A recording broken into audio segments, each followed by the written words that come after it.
Una guerra di liberazione o un'operazione che ha lasciato cicatrici invisibili?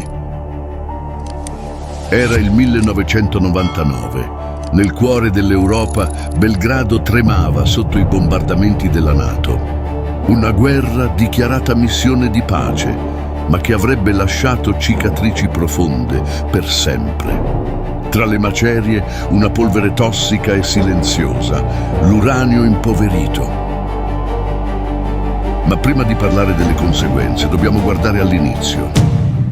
Il 24 marzo 1999, la NATO lanciò la sua campagna aerea contro la Jugoslavia, senza l'approvazione del Consiglio di sicurezza delle Nazioni Unite.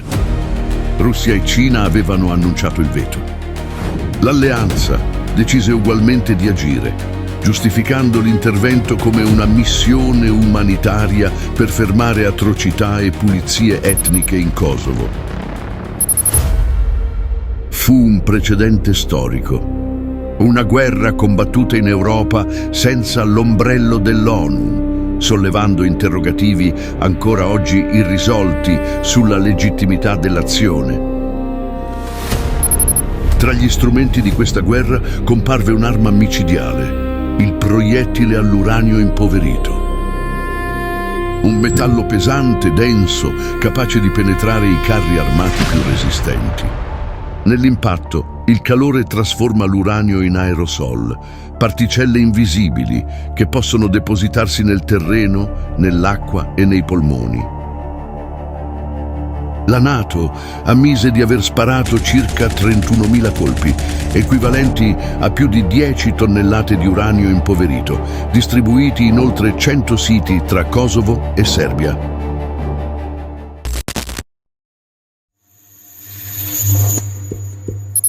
Le missioni dell'ONU e dell'UNEP confermarono la contaminazione circoscritta del suolo, delle acque e dei rottami metallici. Per la popolazione generale il rischio era considerato basso, ma per chi lavorava sui campi contaminati o manipolava frammenti senza protezioni, il pericolo era reale. Molti luoghi furono segnalati e recintati, altri rimasero dimenticati. E ancora oggi, tra i boschi e le campagne del Kosovo, tracce di quel metallo continuano a emergere dal terreno. Ma i veri effetti collaterali esplosero al ritorno dei soldati. Per i militari italiani che avevano servito nei Balcani, iniziò una nuova battaglia contro malattie inspiegabili, contro tumori aggressivi. Le famiglie cominciarono a parlare di sindrome dei Balcani. Commissioni parlamentari e inchieste giudiziarie rivelarono falle enormi nella prevenzione, assenza di protezioni adeguate e scarsa informazione sui rischi. Le stime variano. Per alcune associazioni più di 500 morti e migliaia di malati.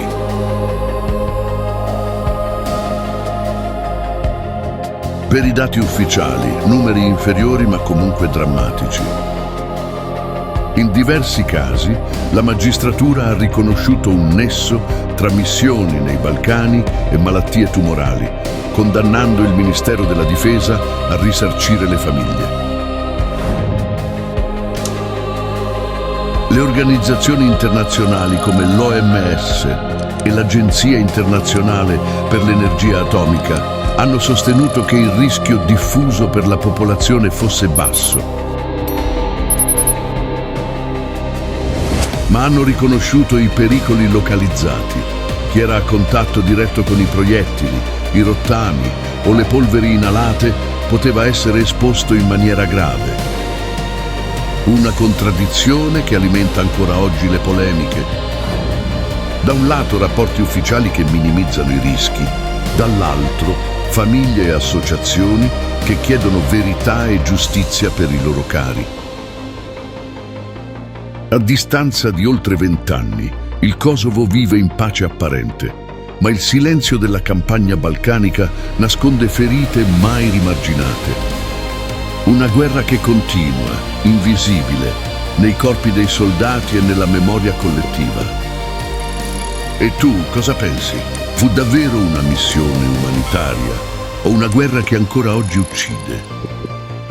Iscriviti per scoprire altre verità nascoste, luoghi abbandonati, censurati e dimenticati. Grazie.